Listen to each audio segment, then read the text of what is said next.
Give me visa. დღეს ამერიკის ვიზებზე გვიწევს საუბარი. დიდი ხანია ვაპირებ ამერიკის ვიზის აღებას. ვინმე სხვა იცნობ, რომ გამარკვიოს ამ საკითხში. შეინ ალექსანდერ, ამერიკის საელჩოს ვიცე-კონსული, ცვლილებებზე და კონკრეტულ კითხვებზე, იმ დეტალებზე, რა არის საჭირო რომ ვიზა აიღო, როგორ უნდა აიღო, როგორ არ უნდა შეგიყვანოს შეცდომაში და რა ინფორმაციაა საჭირო რომ იცოდეს მომხმარებელმა რომ შევიდეს ვიზაზე განაცხადით და მერე შემდგომ აიღოს, ან ვერ აიღოს, ან განმეორებით შეიტანოს, ან ასე შემდეგ. ძირითადად არის ორი მთავარი განსხვავება.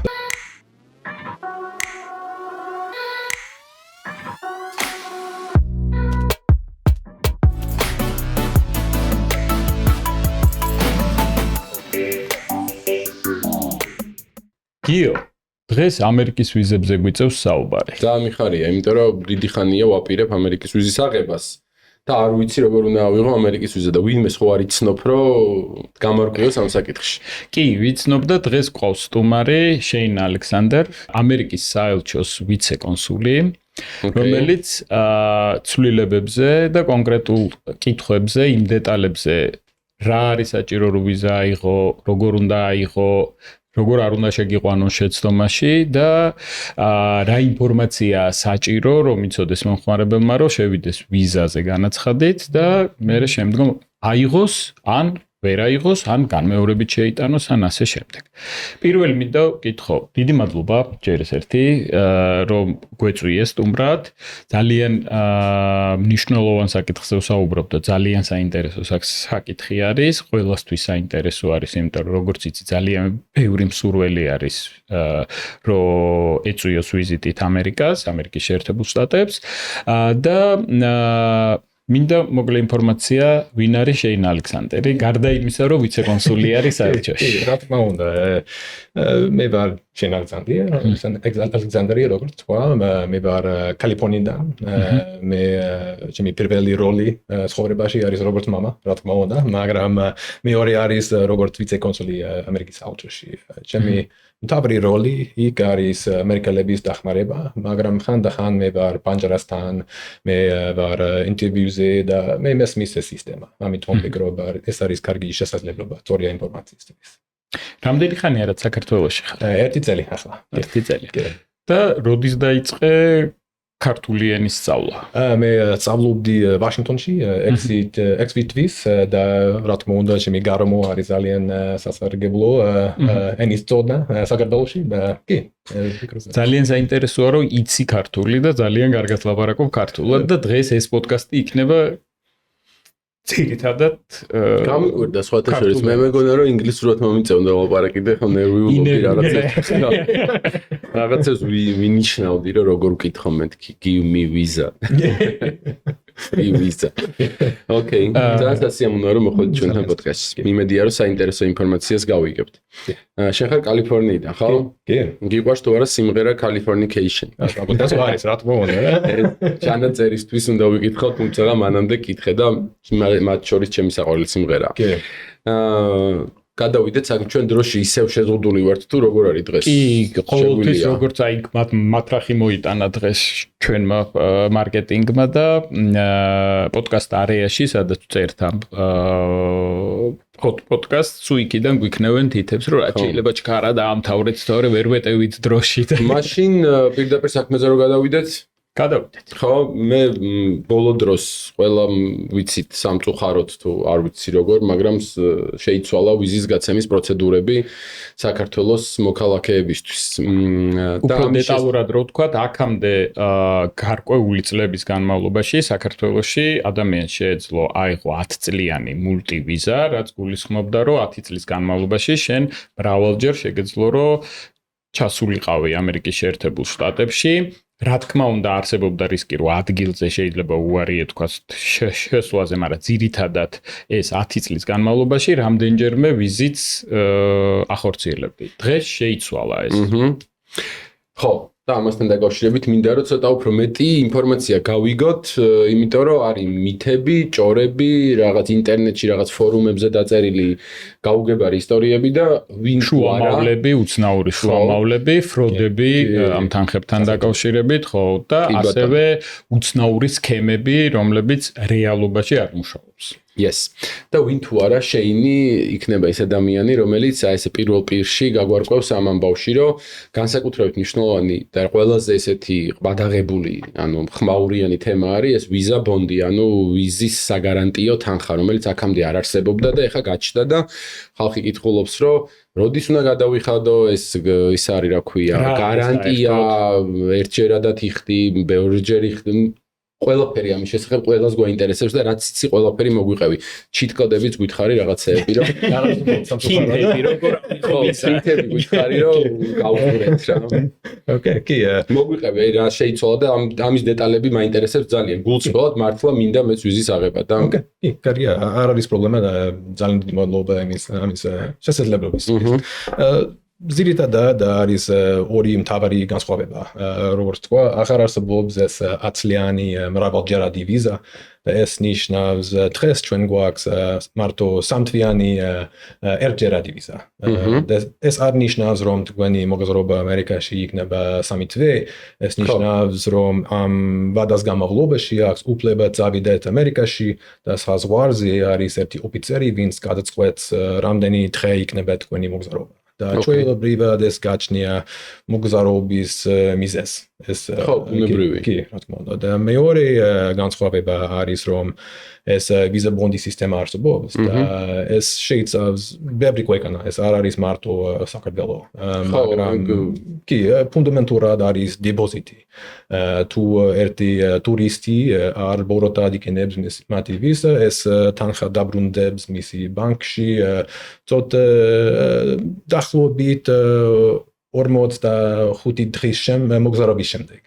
ანუ შენ ამბობ, რომ თუ ან პირველი რაც გავიგე და მნიშვნელოვანი არის, რომ 10 წლიანი მულტივიზის ნაცვლად ეხა მაქვს შანსი რომ მივიღო 3 თვიანი ერთჯერადი ვიზიტის ვიზა. როგორც ეს არ ნიშნავს, რომ 3 თვე ვრჩები ამერიკაში, ეს ნიშნავს, რომ 3 თვის განმავლობაში მაქსიმუმ რაღაცა პერიოდი შეიძლება დავრჩე ვიზიტის მიზნობრიობიდან გამომდინარე, ხო? გამომდინარე და იქვე ადგილზე ოფიცერი გეუბნება, რამდენი ხნით შეგიძლია რომ შეხვიდე ქვეყანაში და იყო ქვეყნის ხო, შეკრება. ანუ ეს 9-თავიანი დრაკონი, რომელიც მოგზაურობასთან არის დაკავშირებით, არა მარტო ამერიკაში ზოგადად რა, ბოლოში ყოველთვის სრულდება ხოლმე იმ ადამიანით, ვინც შტამპით ზის ეგ ბოლო თვალებში. ხო, და ბოლო თავი არის, რომელიც უნდა მოჭრა, რომ შეხვიდე ლეგალურად და გადაგვეთო ამერიკის საზღვარი.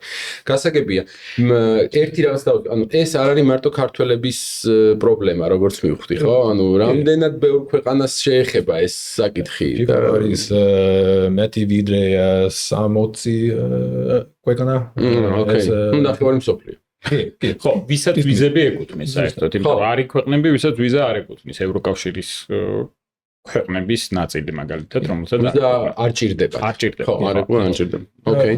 მნიშვნელოვანი ინფორმაცია არის, რომ ხანდახან ეს სია შეიცვალება. კი, და თუ არც შეკითხვა ნახეთ ეს სია ჩვენი მთავრობის ვებგვერდზე, იმიტომ რომ არის ყველაზე თანამედროვე ინფორმაცია. ოკეი, ოკეი. გასაგებია, რაღაც კითხვა გინდა. ეს საკითხი ძალიან აქტუალურია და ორ საკითხს დავაზუსტებდი.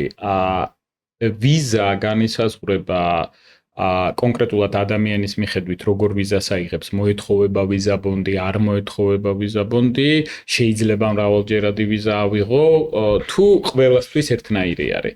და ნიშნავს თუ არა ეს დეპოზიტი რომ მომთხოვეს, რომ მე რაღაცნაირად უფრო ცუდი ადამიანი ვარ, ვიდრე სხვა, რომელსაც არ მოთხოვეს. მე არ მომთხოვს. კი, არ ნიშნავს რამე როგორც ეს სისტემა მარტო შეიცავს B1 და B2 ვიზას. ანუ ტურისტული და ბიზნეს ვიზიტი. ზუსტად და როგორც მე თქვა, შეიცავს რაოდენიმე ქვეყანა. არ ნიშნავს და ამ ქვეყნებში მარტო ესეთი ვიზა შეგიძლია აიღოს, სხვანაირ ვიზას ვეღარ აიღოს. ფიქრობ ჯერჯერობით.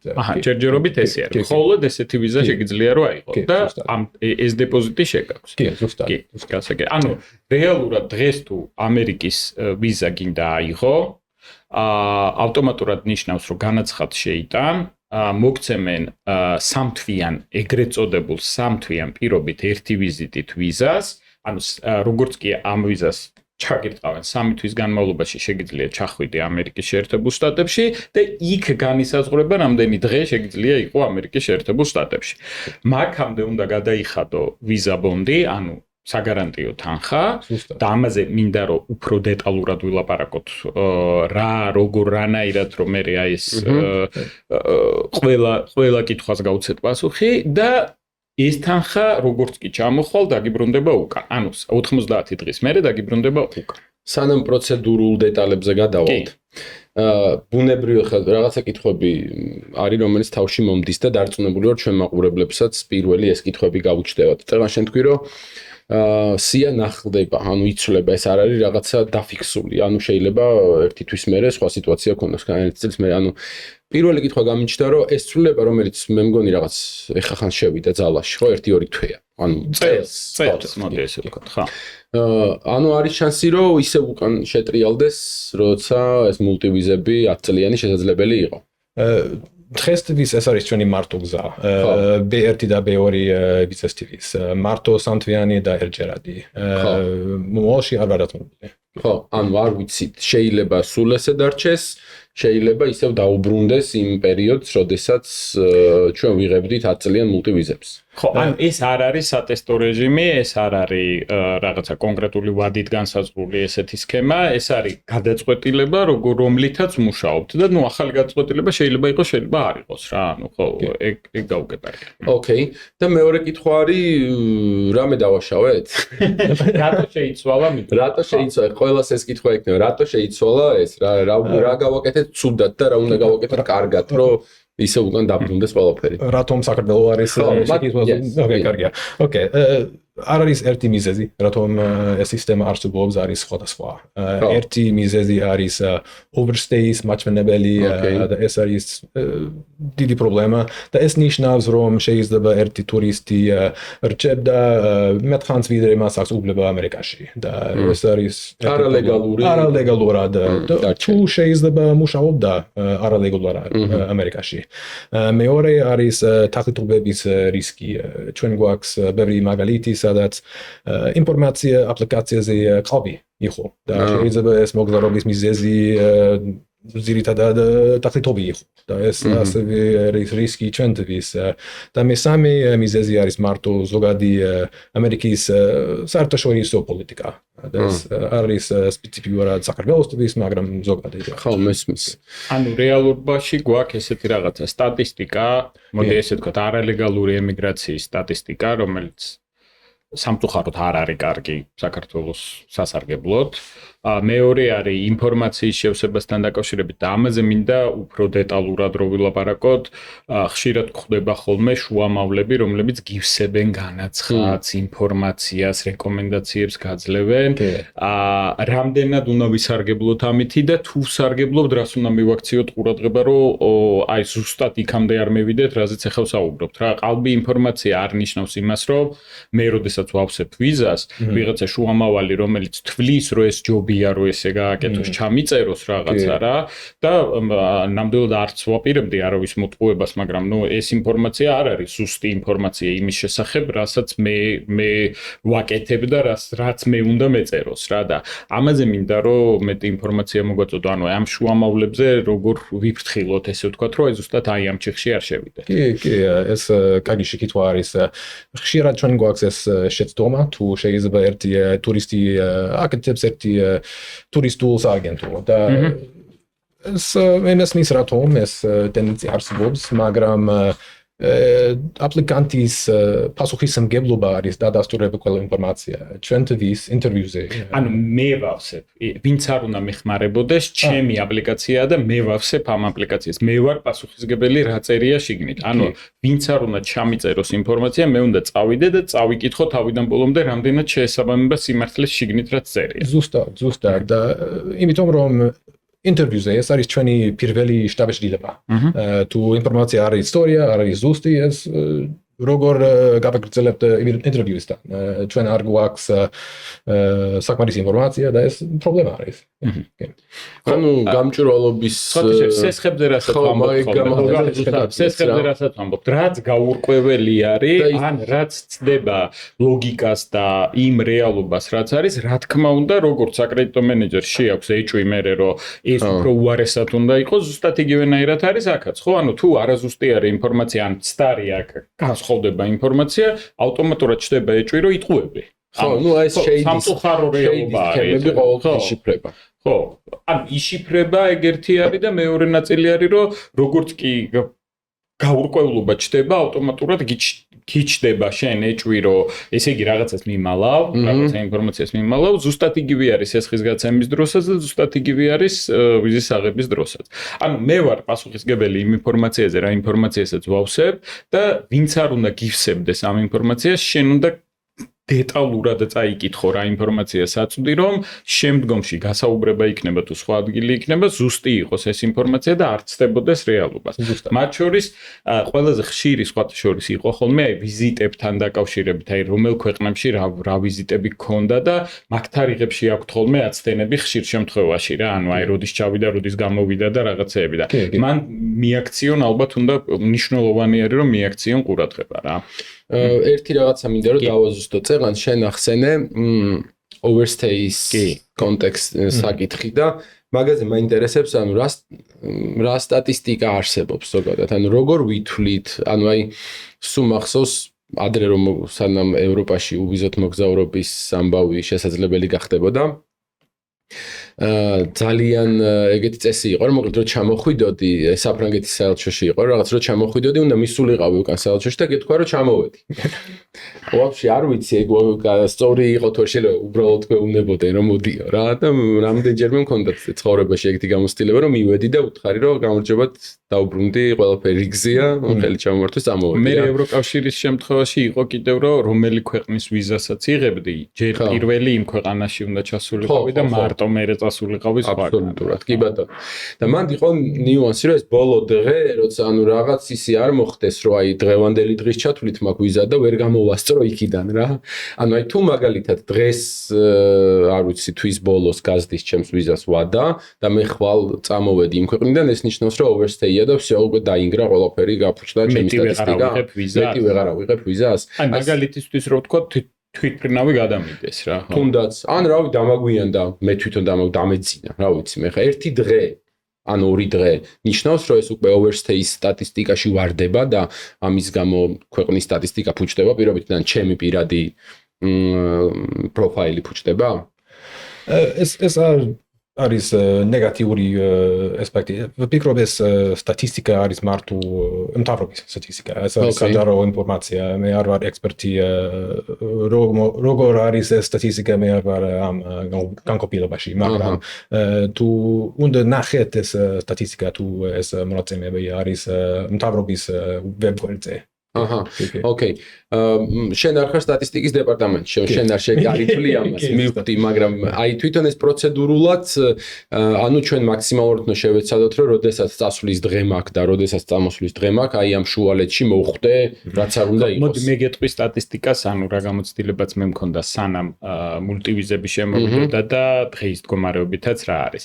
რო ჩადიხარ, ანუ რო ეუნები რომ აი ამ დღეების იქ რო ჩადიხარ აჩვენებ დაზღვევას, აჩვენებ საჩერდები იმ დღეების რაოდენობას და +5-10 დღეს მინიმუმ გაძლევენ ხოლმე რა იქ დარჩენის რაოდენობას. ანუ შენ რო ბილეთს აჩვენებ, ხო +5 დღე გაქვს ხოლმე მინიმუმ +5 დღე. ხო, რაღაცა რო დაგიდინოს, ზუსტად ეს რო ხო, მე ახალი ბილეთის ყიდვა და გამოსვლა შეძლო. ანუ მე არ მახსოვს რომ ზუსტად ბილეთი რო ქონდა იმ დღემდე რომ მოეცათ ადგილზე ყოფნის ვადა. ამიტომ ეხლა მე მესმის რომ ყოველთვის ეს ტვინში ეგ გიჩდება რომ აი ეს ერთი დღით მეტი მაგრამ ნუ რეალობა ეგ არის რა ყოველთვის იქ რო ჩადიხარ მინიმუმ რაღაცა დღეების მეც გაძლევენ ხოლმე რა ეს სტატისტიკა მქონდა და ეს პრაქტიკა მქონდა მე.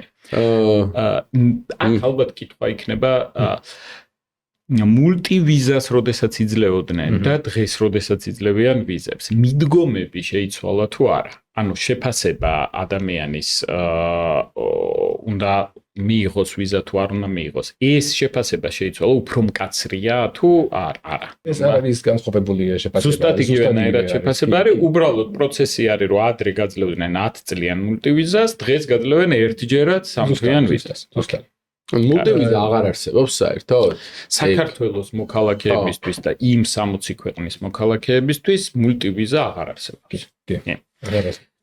პროცესზე რო ვთქვათ ცოტა მეტი, ანუ ზუსტად რო ავღწეროთ ეს პროცესი. პირველი ვავსებ განაცხადს, შემაქვს განაცხადის გადასახადი, ანუ კონკრეტული გადასახადი რაც არის რამდენი არის თუ $180 თუ რაღაცა ესე არის ხო დაახლოებით ამ ფარგლებში არის, ანუ არა დიდი რაოდენობით.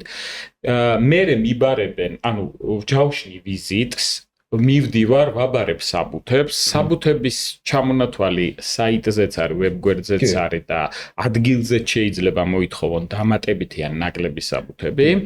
მერე ეს შეგაქ, მერე მიდიხარ და იქ გეუნებიან პასუხს. ზუსტად. ეს პასუხი შეიძლება იყოს, ეხლა მე აღწერ უბრალოდ რომ არ გავწდე და მერე მითხარი რამე ხوار შემიშა. ამის მერე ეს პასუხი შეიძლება იყოს უარი, შეიძლება იყოს საბუთების დაზუსტება, შეიძლება იყოს პასუხი ოღონდ კონკრეტული ინსტრუქციით, როგორ უნდა გადაიხადო ვიზა ბონდი და მერე უკან მიდიხარ და პასპორტში ჩაგირტყავენ ვიზას. ზუსტად.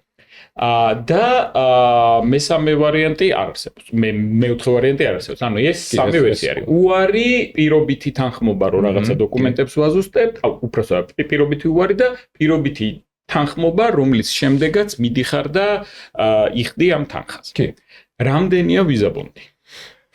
რამდენი არის რამდენი არის ეს გაჩნია სიტუაციას, გაჩნია ადამიანს, მაგრამ ჩვეულებრივად არის $10,000 $10,000 ხო, მაგრამ შვილისთვის, ვინც მოგზაურობენ არასრულწლოვანი 18 წლამდე, ვინც მოგზაურობენ ოჯახთან ერთად, არის მარტო $5,000. ანუ თუ ოჯახი მიდის ორი მშობელი და სამი შვილი, აქ გამოდის რომ $20,000 უნდა შეიტანოს მშობლებმა და $15,000 სამ შვილზე, ანუ $5,000 შვილებმა. ზუსტად რაღაც შეღავათი არის კი. ხო, ანუ $50,000 მაგივრად $35,000. კარგი, ეხლა როგორც კი ვიზა ბონდი გამოცხადდა, ინფორმაცია მომხმარებლებისთვის იყო ძალიან მწირი, ანუ არ ქონდათ რა არის ეს როგორ არის. და უკვე გაჩნდა არა მარტო საქართველოში, აი იმ 60 ქვეყანაში გაჩნდნენ ადამიანები, რომლებიც სხვადასხვა სქემებს თავაზობენ ადამიანებს.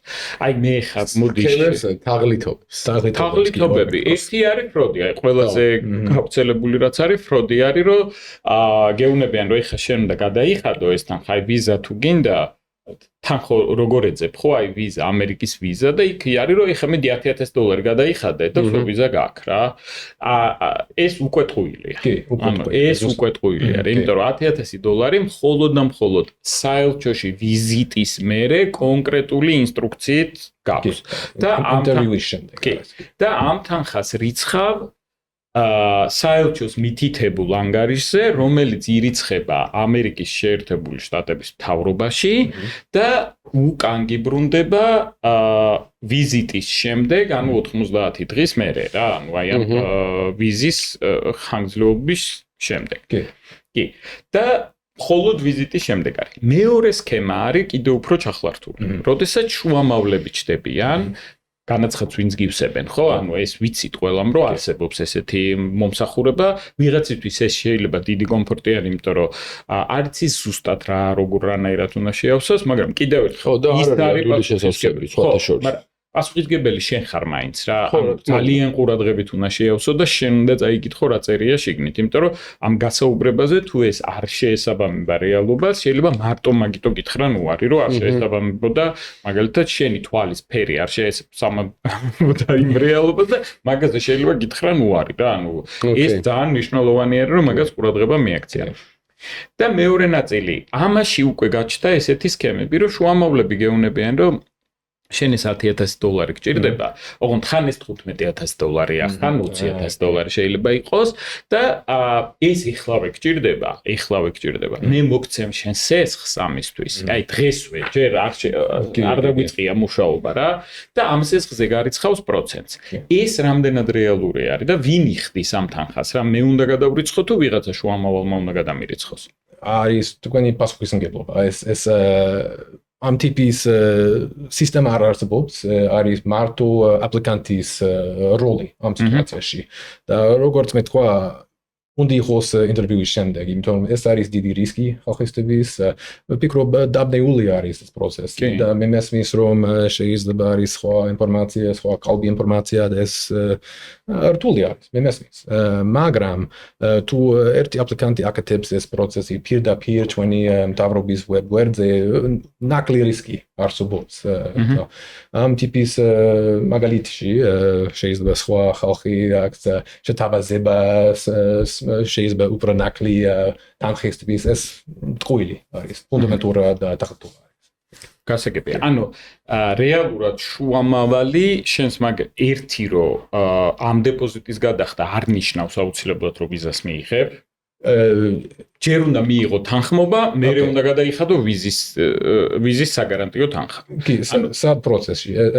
ინტერვიუს შემდეგ აქვს ეს თანხა, ეს ინსტრუქციები, კი, და უკვე იხდის ეს თანხა და ჩვეულებრივად ამის მომხმარებელი იხდის თანხას აუცილებლად, არა შუამავალი, არა ვიღაცა სხვა. კი, მაგრამ მარტო შენ, კი, ოკეი. მე თუ ვავსებ, მე ვიხდით ამ თანხას. კი, ზუსტად. და ამის შემდეგ ჩვენ გვინდა პასპორტი და ვიზა იქნება შიგნით. თუ ყველაფერი კარგია, ვიზა იქნება პასპორტში.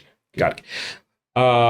ვადაზე იყო საუბარი, ამაზე ვისაუბრეთ, სანამ პოდკასტს დავიწყებდით, რომ ვიზიტამდე 45 დღით ადრე უნდა გადარიცხო ეს თანხა. ზუსტად. ანუ პროცესში რო შუაში ვთქვათ, ესე იგი, განაცხადი შევიტანე, მითხრეს თანხმობა და მითხრეს, რომ დეპოზიტი უნდა გადაიხადო.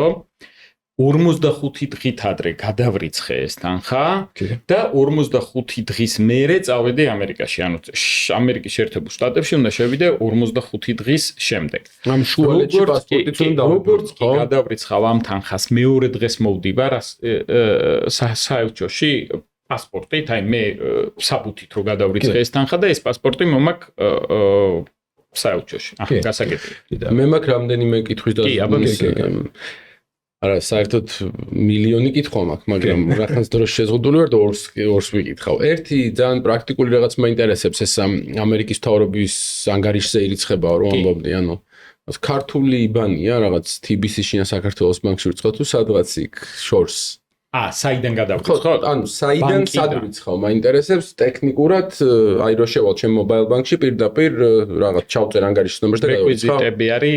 რეკვიზიტები არის SWIFT კოდი არის, რომლითაც რიცხავ ამერიკის შეერთებულ შტატებში. ამერიკის შეერთებულ შტატებში ვირცხავ და არა საქართველოში. გადარიცხვის საკომისიო იქნება საკმაოდ დიდი, ახლა მაგას დავფიქრდი. ხო, მოდი არა, მართლა გეუბნები $10,000 ამერიკის შეერთებულ შტატებში გადარიცხოთ, ერთი $500 საკომისიო მოყვა. არა, რატო ეხა სპეციალური საკომისიო არის, მაგაზე $15 ღირდა, რაც მახსოვს $15-ად. ეგ დაზღვევის გარეშე. დაზღვევით 25. ან მინიმუმ 2. რას ნიშნავს დაზღვევით? მაშინ ახსენდი ეგეც ხო? მაგალითად ცალკე პოდკასტი ჩავწერე, ტრანზაქციები და ეგ მეორე კითხვა, ეგ გავიგე. მე რომ ავიღო, ანუ წერა შენ ამბობდი რომ ეს თაღლითობების შემთხვევები როცა არისო ეს გეუნებიან რომ ფული წინასწარ ანუ ეს $10,000 ვიღაცას უნდა მისცე რა ვითომ იმ მიზნით რომ შენ უეჭველი ვიზას გაგიჩალიჩებენ მაგრამ ეს ასე არ არის ხო და თან ხანდახან ეს თანხა მეტია ხან ნაკლები და თან თუ ეუნები რომ ეს ფული არ მაქვს ტიპი გეუნება რომ უპროცენტოდ კი ერთ უპროცენტით მევახშეობის ელემენტებიც გაიჩიტა ხო ხო სანამ განაცხადი შეავსე საერთოდ სანამ ფიქრი დაიწყე ხოლმე აქვე მინდა რომ ინფორმაცია მივაწოდო მომხმარებლებს და ვიზის აპლიკანტებს რომ ბანკებმა უკვე დაიწყეს აღნიშნული სესხების შეთავაზება, ანუ შენ თუ უკვე თანხმობა მოგივიდა საელჩოდან და ვისაუბრეთ კიდევაც ჩვენ საელჩოსთან ასოციაციამ, საბანკო ასოციაციამ, რომ ამ ინფორმაციის მიმოცვლა როგორ უნდა მოხდეს, რომ საელჩომ მიაწოდოს საფინანსო ინსტიტუტს ან ბანკს ინფორმაცია, რომ მას უკვე აქვს ვიზა და ამისთვის ჭირდება ნამდვილად ეს თანხა და ბანკებში გაჩნდა რამდენიმე ბანკმა უკვე გააჩინა ეს პროდუქტი, რომ ამ ვიზისთვის სესხი მოქცეს სამთვიანი რა, სამთვიანი სესხი, რომელსაც ხო გადარიცხავ და მე სადღაც 90-120 დღის განმავლობაში იქ პროცესი დაიკავებს რაღაცას, უკან დაგიბრუნდება ეს ხარა. გავიგე, მე მან მქონდა ესეთი კითხვა, მეორე კითხვა იყო, რომ შეიძლება თუ არა, რომ მე მივდიოდე, ფული არ მქონდეს, არ მინდოდეს ბანკის სესხის აღება, რაც მოსულა და ჩემმა ძმაკაცმა რომ გადარიცხოს ჩემს მონაცვლად ფული. და მე იმას დაუბრუნდეს ეს. ნუ რავი, ხო იქ ჩაწეროთ, რომ ეს არის გიორგი მირზიკაშვილის $10,000. ეგეთი რაღაც შეიძლება? აი კითხვა. ეს კარგი კითხვა არის. ჩვენ გვაქვს ერთი საბუთი, როცა ეს თანხა გადაიხადილი არის და არის ერთი არ ვიცი ეს თქვა ქართულად, მაგრამ ინგლისურად კი არა. ობლიგატორ ანგარიშვალდები. კი, ზუსტად. და თუ ეს არ არის ზუსტად იგივე როგორც თუ არის შეიძლება არ არის ურთიერთობა და არის გასაგებია აპლიკანტისთან ჩვენ გვაქვს შეკითხვები. ურთიერთ დაკავშირებული თუ არ არის. ეხლა დედამ და მამამ თუ გადაგიხადა, მაშინ არავინ არაფერს არ კითხავს. ძმამ თუ გადაგიხადა, არავინ ცოლმა გადაგიხადა, ქმარმა გადაგიხადა, არავინ არ კითხავს, მაგრამ ვიღაცა მესამე პირი რო არის, ისევ ამ თაღლითობის თავიდან არიდება, ხო? იმის რა ქვია, აპლიკაციის შემოქმედებმა რო არ გადაგერიცხა.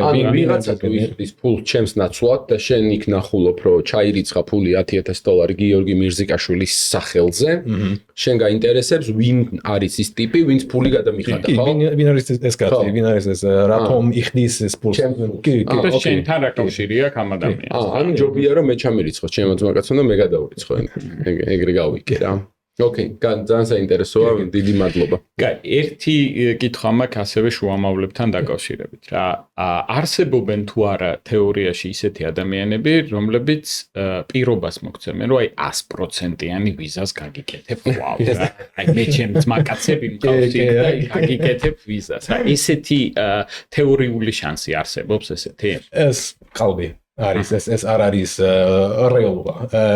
ჩვენ გვაქვს ერთი რეგულაცია, სადაც თუ მაგალითად მე ვიცი ეს აპლიკანტი არ შემიძლია გავაკეთოს ინტერვიუ და ეს ანუ შენ თუ იცნობ აპლიკანტს, ზუსტად. ანუ რაიმე კავშირი თუ გაქვს აპლიკანტთან, შენ ვერ გააკეთებ ზუსტად. ეს როგორც სასამართლოში არის, ხო? არიდებას რო აკეთებენ მოსამართლის თუ პირადი კომუნიკაცია. რა, ეგრეთი რო იყოს, სამართლიანი რო იყოს ეს პროცესი. ანუ რეალურად ახლა საკონსულოში ადამიანი მყავს და ახლა გაგიკეთებ ვიზას, აბსოლუტურად აცდენილია რეალობას რა. ანუ ეს ყალბია. კაი. მაგრამ აქვე არის რომ მაგალითად გეუბნებიან ესეთ რაღაცას რომ მე ვიცი დეტალები, რა დეტალებიც ნამდვილად ისეთი მუშაობს რა, აი მუშაობს და დადებითად მოქმედებს ამ ვიზაზე. ესეთი რეკომენდაციები შეგვიძლია ვთქვათ, ანუ აი რა უნდა ჩავწეროთ აპლიკაციაში, რომ რეალურად ამან გაზარდოს შანსი ვიზის მიღების, ან შეამციროს შანსი ვიზის მიღების. არ არის ერთი გზა, იმიტომ რომ ჩვენ ინტერვიუზე, როგორც ოფიცერი, ჩვენ უნდა ვნახეთ ყველა აპლიკანტის პირობები და ჩვენი პასუხისმგებლობა არის ნახეთ მოცულობა. არ არის ერთი დეტალი თუ ერთი კარგი რჩევა, სადაც არის უფრო მეტი ერთი უპირატესობა ინტერვიუზე და ეს პროცესში. მარტო უნდა იყოს პატიოსანი აპლიკანტი და როგორც მე თქვა, ეს აპლიკაცია არის ყველაზე მნიშვნელოვანი საბუთი ამ პროცესში. ინფორმაციის დამალვა კი ყველაზე მნიშვნელოვანი ასპექტი არის ამ სიტუაციაში. არ არსებობს. მან მაგ გამჭვირვალობაზე და გულწრფელობაზე მაქვს ესეთი კითხვა რა, მე რომ ვიზის აღებას ვცდილობდი, ინტერვიუზე რომ მოვედი, შენ არ იყავი, სხვა იყო ვიღაც არ მახსოვს. მეკითხება ეს რაღაცას, რომ აქო ყველა სოციმედია მონიშნეო, რაც გაქვსო სინამდვილეშიო? ანუ სოციმედია უნდა უთხრა რა გაქვს შენი აკაუნთი რა, კონკრეტულად. სოციმედია გულისხმობ Facebook-ი, Instagram-ი, TikTok-ი და რაღაცა. ხო, და უცბად რომ დავფიქრდი, მე ვთქვი რომ და თან ეს უნდა იყოს public რა, ანუ რომ ნახვა შეძლოს. ღია იყოს შენი აკაუნთი. ხო და მე უცებ რომ დავფიქრდი, მეთქი უps არა, მეთქი მე მგონი ყველა სოციმედია არ მინიშნია რაღაც იქ ბუნებრივად რომ მკითხი რომ ეწერა რომ ჩაწერე შენი სოციალური მედიის ანგარიში, ჩავწერე Facebook-ი და Instagram-ი, იმიტომ რომ რავი, სხვა არ გამახსენდა რა. იმის ინტერვიუერმა ვიღაც შემო თანამშრომელმა ესეთი მოჭუტული თვალები მკითხა რომ მეთქი აშკარად რაღაც ვაშავებ და მე გამახსენდა მეთქი LinkedIn-იც მაქვს უეჭველი ჩაწერეო და ნუ ჩავწერე ეს LinkedIn-ის აკაუნთის ისა მეტი არაფერი არ გაქვს და ხო წინ მშობელი რო გეკითხება რაღაც რომ დააშავე რა შენ შეჭამე ის ნამცხვარი და მეთქი TikTok-ის ანგარიშიც მაქვს ღმერთო ჩემო არ ვდებ არაფერს მაინც ჩაწერო ჩავწერე მორჩილად ხოდა ეხლა რომ მივიდე ვიზაზე და შენ რო დაგხვდები მე და ალექსას. მაინტერესებს ჩვენ ვერ გაგვიკეთებს. არა, ხო, უკვე ის ვარ. ნუ სამწუხარო და it's okay, არა მშვიდობ. აი ეს boring ჯირო გვაქვს, რომელსაც საკმაოდ ბევრი ნახვები და საკმაოდ ბევრი ფოლოვერები ყავს, ეგეც უნდა ჩავწეროთ და აღნიშნოთ, რომ აი ეს ამ ამბავში ვართ ხალხო გარეულები. აი აქ რო პოდკასტ რო ვაკეთებთ, ესეც უნდა მივუთითო. ხო, ესეც უნდა მივუთითოთ, როცა მე რომ მკითხავენ ტიპები, შენ ხო თქვი რომ გულწრფელი უნდა იყო, როცა მოდიხარ და სამართლიანად ყველაფერი უნდა თქვა სიმართლე. ხო, ოკეი, ვიტყვი, მაგრამ არ ვიცი, უნდა ვთქვა, რომ აი boring G პოდკასტს ვაკეთებ, რომელიც თავის ამბავში ძალიან პოპულარულია Instagram-ზე, TikTok-ზე და სადღაც, უნდა აღნიშნო მაინც. კი. ვფიქრობ მაინც ეს ყველა ინფორმაცია არის კარგი ინფორმაცია. ეს არსებითი არის. ჩვენ გვაქვს მარტო ერთი მოკლე ინტერვიუ და თუ ჩვენ გვაქვს უბრალოდ ინფორმაცია თქვენი სამსახურზე, თქვენი ინფორმაციაზე ეს არსებითი არის ჩვენთვის.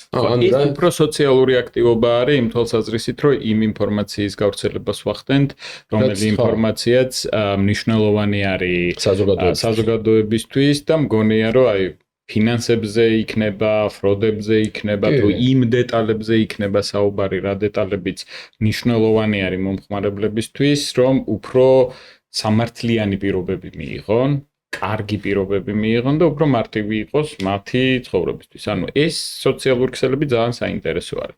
ესე იგი, მოდი წავყვეთ ამ თანმიმდევრობით რა. ვიზა რო ავიღო ისევ შევადარებ შენის ნებართვით ცეცხლის აღებას რა. ხო, ანუ პირველი უნდა იყო პატიოსანი, ანუ უნდა იყო სრულად ეგ პატიოსანს რომ რაღაც არასწორად ისე ჟღერს რა, უხერხულად ჟღერს ხო რა ვიცი. კეთილსინდისიერი ხო, მადლობა. უნდა კეთილსინდისიერად, ანუ გამჭვირვალედ თქვა, ის ჯობია რომ ყველაფერი სწორად თქვა და არ მოიტყუო, ვიდრე რაღაცეები შეიდის სქემებით მიმალ-მომალო. კი, ანუ დამალვა არის პირველი, რამაც შეიძლება, ანუ ცდარი ინფორმაცია და დამალვაზე არ არის საუბარი, ანუ ცდარი ინფორმაცია, რომელიც რეალურად არ არის დადასტურებადი, შეიძლება იყოს სესხზე და ვიზაზე უარის თქმის წინაპირობი. დიახ. მეორე არის შემოსავლებთან დაკავშირებით არის ხშირად კითხვები რა. რამდენი გაქვს შემოსავალი ქვეყნის შიგნით, რა ქონებას ფლობ და იქ რომ მიდიხარ, რითი მიდიხარ რა, ანუ აი რა ფულით მიდიხარ რა ეს ყველაფერი. სესხზე ზუსტად იგივეა რა, სესხს რო გაძლევენ გეკითხებიან რომ რითი უნდა გადაიხადო და რა გაქვს საერთოდ, რა გაბადია და რომ მოგცემ სესხს უკან რითი უნდა დამიბრუნო რა. რეალობაში ეს გავს ძალიან ერთმანეთს რა. ამას ვიზაზე რატო ვეკითხებით? იმიტომ რომ ჩვენ უნდა ვნახოთ ყველა პირობები, რა არის სიტუაცია საქართველოში, რომელი ტიპის კავშირი აქვს საქართველოში. ეს მნიშვნელოვანი ინფორმაცია არის ჩვენთვის ინტერვიუზე, იმიტომ რომ თუ არ არის ნამდვილი კავშირი, რატომ დაბრუნდებს ეს? ანუ უკან დაბრუნების რისკს ვაყენებთ. ანუ თავარი ნაწილი არის რომ თქვენ უნდა დარწმუნდეთ რომ რისთვისაც მივდივარ, იმისთვის ჩავალ და უკან დავბრუნდები. და თუ მინდა ამერიკაში, ესე ვთქვა, დაიმიგრანტად გადაცხოვრება, ესეც უნდა მოგაწოდო ინფორმაცია და ამისთვისაც სპეციალური პროცედურა არსებობს და სპეციალური აპლიკაცია და განაცხადის მიღებაც და პასუხიც არსებობს. მე გარვიცოდი. რა შემიძლია მივიდე საელჩოში და უთხრა რომ მე მინდას ამერიკაში გადავცხოვრდე? კი, არის ესეთი ოქროს green card-ის მაგივრად ხო ოქროს კარტზეც ხო იყო ლაპარაკი. ანუ ცალია გაცემულია იმ დღეს TikTok-ზე. დიდი მოთხოვნა მაქვს, ხვებიც არსებობს ემიგრაციისთვისაც არის. სტუდენტური ვიზებისთვის არის ცალკე, ემიგრაციის ვიზებისთვის არის ცალკე სტუდენტობაა. რატო შეგიძლია PhD გააკეთო ამერიკის შეერთებულ შტატებში? ნუ ეგ უფრო სამსახურია ვიდრე ის, მაგრამ ნუ კი ბატონო. True. კი, ხო, გასაგები არის. ანუ რეალურად თქვენ ამოწმებთ იმას, რომ ადამიანი მიდის იქ ტურისტულად, რატო? ბიზნესისთვის, რა მიზნებისთვის და უკან დაბრუნდება თუ არ დაბრუნდება. რა, ანუ ამერიკის შეერთებული შტატებიდან ესე ვთქვათ, ლეგალურად შევა, ლეგალურად გავა. ხო, ხშირი არის ეს პრობლემა და ანუ აქედან გამომდინარე მნიშვნელოვანი არის რომ ეს საკითხიც ერთი რაღაცა მაინტერესებს, ახლა მე ისევ იმაზე ვფიქრობ რა, იმ $10,000-ზე. კი.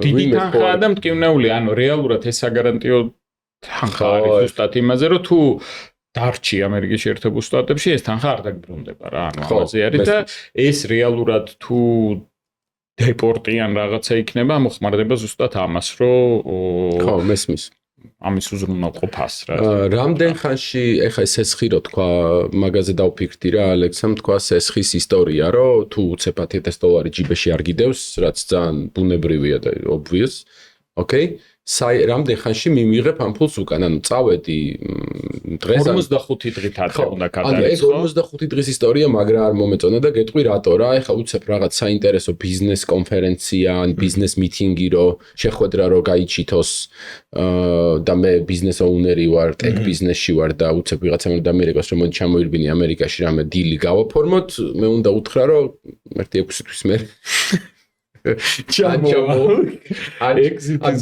ჯობია იცი მართლა რომ ამ ტიპს ვინმესთან ბიზნესს მიმოწერა ვისთანაც მექნება უთხრა რომ აჰა შენ $10,000 და ბიზნეს კლასით ჩამოდი აქ კაი ხაჭაპურს გაწმევ კაი ღვინოს დაგალევინებ და აქვე დავაპარაკოთ არა ხო ნუ შეიძლება ეგეც კაი იდეაა კარგი იდეაა რამდენ ხანში ვიღებ ამ ფულს უკან ისე ჩამოსვლიდან 90 დღეში ხო ანუ როცა უკან საქართველოში დავბრუნდები 3 თვის განმავლობაში რაღაც მომენტში ეს ფული ჩამერიცხება 45 დღის განმავლობაში ჩამოსვლის მერე 45 დღის ესეთი გეპია რა წასვლამდეც 45 დღით ადრე ვიხდი და ჩამოსვლამდე 45 დღით ჩამოხვედი ანუ როგორც კი ტოვებ ამერიკის შეერთებულ შტატების იქიდან ითვლება და 45 დღი ანუ იქიდან მე სადმე რომ გადაუხვიო არ ვიცი რაღაც ევროპაში რო გავაგრძელო ჩემი კავშირში არის და ფული მაინც დავიბრუნე. საზღვარზე უნდა გახვიდე რა ამერიკის შეერთებულ შტატებში. ტრიგერი არის რეალურად ამერიკის დატოვება და არა საქართველოში ჩამოსვლა. ზუსტად.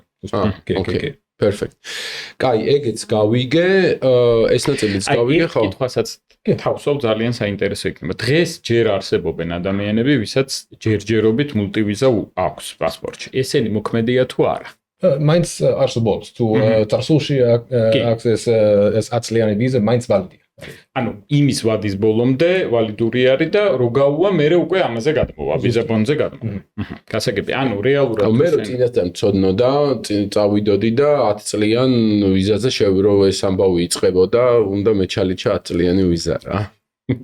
იცი რა თუ სწორად მახსოვს სანამ შეიცვლებოდა მაქამდეც ვადიანები იყო. და პლუს კიდევ აქვე ვთხოვოთ რომ გამოიწეროთ ჩვენი არხი boring.g და ვიზებზე მე რაღაცებს გეტყვით. არა, მარტო ვიზებზე არა, ძალიან საინტერესო რაღაცა. აპლიკაცია ქვემოთ კომენტარებში. ვებგვერდის ვიზამართი აი აქ ამონაცდება. 45 დღით ადრე გადავრიცხე თანხა. ხო. შევიტანე პასპორტი, საბუთი დავურთე რომ გადარიცხვა მაქვს.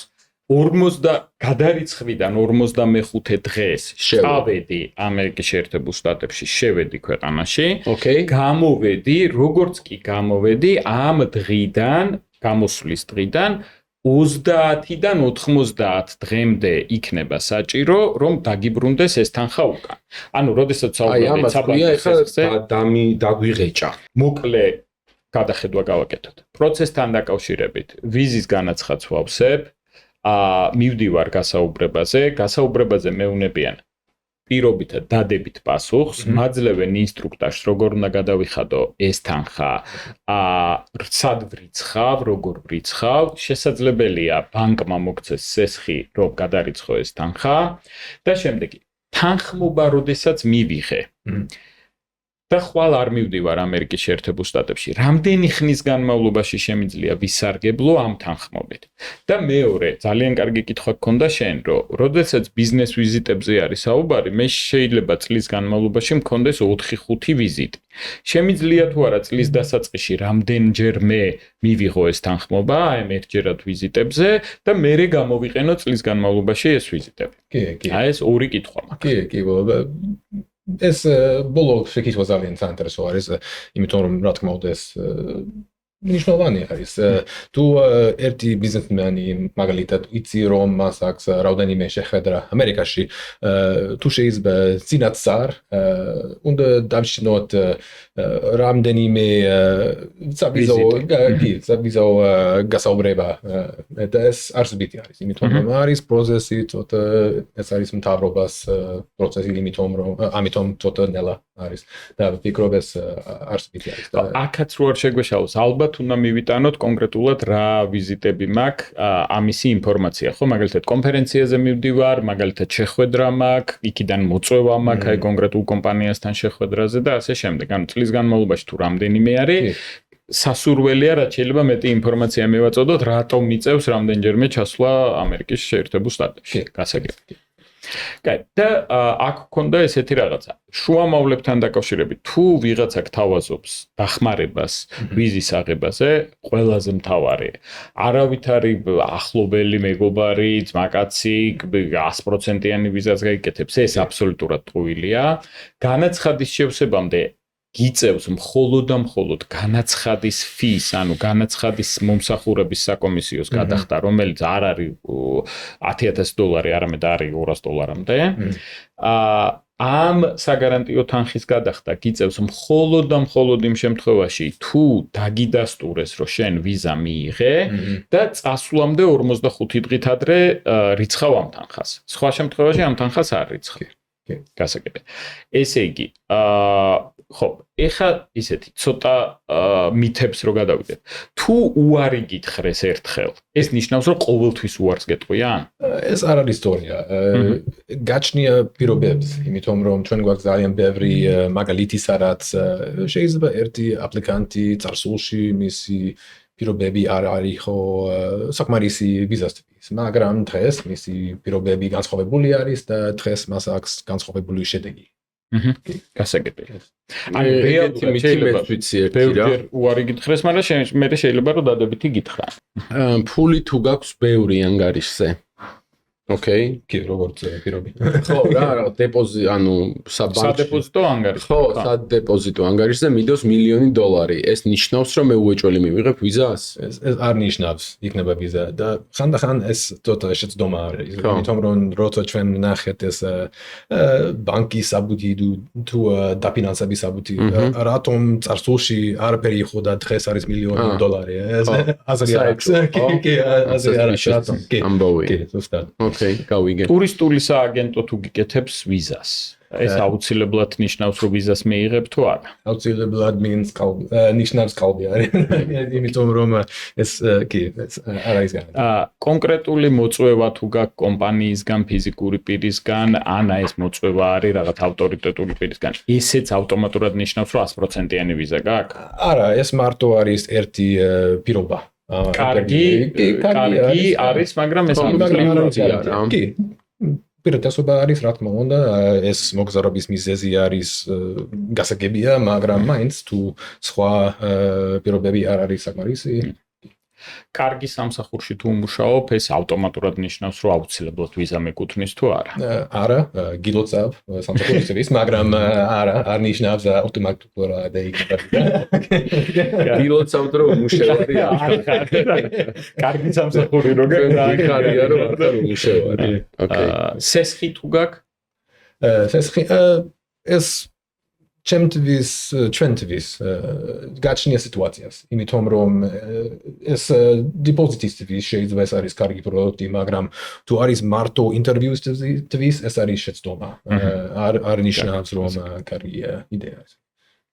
კარგი, ბოლოსკენ რო წავიდეთ, ბლიც გამოკითხვა გავაკეთოთ რა. და მე მგონი ყველაფერი აღწერეთ ძალიან ზუსტად და კარგად. და პირდაპირ უნდა ვიკითხო ბლიც გამოკითხვაში, რაც არ წერია, მაგრამ მე რაც მაინტერესებს, პიცა თუ ხაჭაპური. ხაჭაპური, რა თქმა უნდა. კი. ყველაზე მნიშვნელოვანი შეკითხვა ესმის. კი. სხვა ეხა მეორე ხარისხოვანი იყო აქამდე რაც ულაპარაკეთ. აქეთკენ თუ წავედით, უკვე იყო რა. ეხლა უკვე სამი გვაქვს რა. თეთრი, ქარვისფერი თუ წითელი ღვინო. მე მესმის შავი ღვინო არის პრო კი საფერავი გიყვარდა. კი, რა თქმა უნდა. შავკაპიტო გავსინჯოთ მერე კარგი. ხავკვერი და შავკაპიტო გავსინჯოთ ძალიან კარგი. აი ხავე, აი რომ ჩაწერას რომ ურჩებით შუა დღეს დავიწყოთ და ძალიან კარგად ლაპარაკობ ქართულად. მადლობა, არ არის უნაკლო, მაგრამ შეიძლება მაგრამ არ ჩვენ ვლაპარაკობთ უნაკლოდ ინგლისურად. მაგრამ როგორ გაგიხარდა რომ ქართულად იყო ჩაწერა ეს? კი, ძალიან გამიხარდა მართლა და ვაფასებ ამას რომ ქართულად ლაპარაკობ. დიდი ხანი დაგჭირდა ქართულის ეს მე მარტო ვსწავლობდი 6 თვის Washington-ში და ჩემი ხელშეკრულება საქართველოში არის 20 წლიანი ჯერჯერობით მე ვარ აქ ერთი წელი მაგრამ კი სავენირო ერთი წელი აქ არის და ჩარო უფრო ახლო კომუნიკაცია გქონდეს და კარგი ქართული ისწავლოს რა და ღვინოები გაასწავლოს მე არა მარტო შეინს არამედ ნებისმიერ აქ მყოფს და საქართველოს სტუმარს მზად ვარ რომ ახლო კომუნიკაცია მქონდეს და ღვინოები გავასინჯო სხვა გემრიელ საჭმელებთან ერთად მათ შორის ძალიან კარგი შენს მომზადებულ საჭმელებთან ერთად სიამოვნებით მაგაზეც გავაკეთოთ აქცენტი ძალიან დიდი მადლობა კიდევ ერთხელ მე მგონი ყველაფერს შევეხეთ რაც შეიძლებოდა ყოფილიყო იმედია რომ არაფერი არ გამოგრჩა ხო არ გამოგრჩა რა იმე კიდევ მგონია რომ ყველაფერზე დეტალურად ვისაუბრეთ თუ რაიმესთან დაკავშირებით იქნება კიდევ კითხვები შეგიძლიათ რომ მოგწეროთ პოდკასტზე და ამ კითხვებთან დაკავშირებით პირველი თუ საჭირო იქნება კიდევ ერთხელ გთხოვთ რომ გვეწვიოთ თუ უბრალოდ დისტანციურად გავარკვევთ ამას გავარკვევთ კიდევაც და კიდევ მოვიწერებით ამ ინფორმაციას თავარი ნაწილი არის რომ აპლიკაციები ღია რეალურად შეუძლიათ რომ შეავსონ შეიძლება ეს უხერხულობა გაჩნდა რომ ეს დეპოზიტი არსებობს მაგრამ ნუ ეს სტანდარტი არის და მორჩა ანუ სხვანაირად არ არის სხვანაირი ვიზები დღეს B1-ზე არ არსებობს, მულტივიზა დღეს არ არსებობს საქართველოს მოქალაქისთვის. ერთ საკითხსაც დავაზუსტებდი, რომ იმ 60 ქვეყანაში ვინც შედის, მათი მოქალაქე თუ აქ ცდილობს, რომ ბინადრობის მოწმობა და აქაურ საკონსულოში მიდის, ზუსტად იგივე პროცედურა არის მათთვისაც. ზოგადად ეს პროცესი იგივე არის, მაგრამ ასევე ვიზა ბონდის სისტემა მარტო შეიცავს სპეციფიური ქვეყანა. გაჩნია თუ ეს აპლიკანტის პასპორტი არის ამ სიაში. ამ სიაში თუ არის, მაშინ იგივე პროცედურა. ზუსტად, მაგრამ თუ სხვა პროცედურა არის, იმის პროცედურა სახელმწიფოს საიტზე ხო არის განთავსებული რა პროცედურით უნდა არის. ძალიან კარგი. მე მგონი ყველაფერს გავეცით. ერთი ბოლო კითხვა, შენ YouTube-ის ჩანელის აკაუნტი გააქვს? არა. მე გირჩევ რომ გააკეთო და გამოიწერო ბორინგი მე ნახე და შენ არ გვაფოლოვებ ჩვენ და განგული დამწყდა რა როცა მე დავიწყო ჩემი ცოტა ლუქსელები შეიძლება okay looking forward okay მადლობა დიდი მადლობა და მადლობა